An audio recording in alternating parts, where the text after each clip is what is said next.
A ceremony will be held in Dili tonight to mark the end of Australian troops' operations in East Timor. Australia's current deployment to East Timor came after a political crisis in which dozens were killed and hundreds of thousands displaced. Dr. John Blaxland was an intelligence officer for the initial deployment to East Timor back in 1999. Following Indonesia's 24-year occupation. Now Dr. Blaxland is a senior fellow at the Strategic and Defence Centre at ANU. He joins us now live from Canberra. Professor Blaxland, welcome. Is it the right time to leave East Timor? Yes, I think it's a time for cautious optimism and celebration. The circumstances of today, 2012, are very different to the circumstances of late 2005 when we last pulled out of East Timor. So I think this is a good time. Has this particular operation been successful? Yes, this one has been conducted with a bit more detail, a bit more finesse and a bit more focus. What happened last time round when we pulled out in 2005, we were a bit distracted. We had issues with Iraq and Afghanistan, the war on terror, and the Australian government kind of dropped the ball a bit on the issue of East Timor.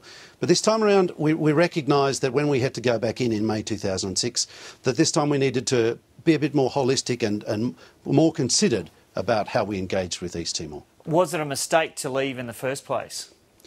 I think it was, yes, and I think that's because really we had so many issues at the time.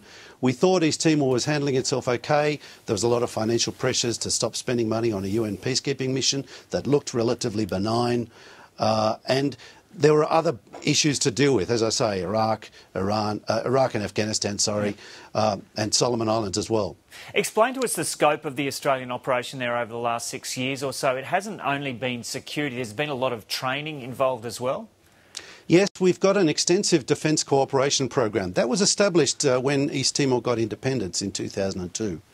And that's continued for the last decade. And that program has involved education, cooperation and training, establishing training facilities, engineering, medical, language, a number of facets to that training, including maritime training as well. So that's been extensive. But in addition to that, there's been AUSAID engagement, considerable AUSAID engagement. In fact, Australia's investment in development of East Timor is the top of the list. We're the highest contributor. We have contributed about $127 million this financial year. So we're pretty heavily engaged in managing the situation. Of course, there's been the Australian Federal Police engagement there as well. And the Australian Federal Police maintain a presence there, even though that's been scaled right back down. But engaging with them and continuing to work with the security forces and the other authorities of the East Timor government is actually recognised by Australia now as an important, enduring feature of our relationship with them. Looking back from all the violence in the late 90s, is this situation that East Timor is at now the best possible outcome for the country and for Australia? Look, I don't know that it's the best, but it's certainly on a very good trajectory.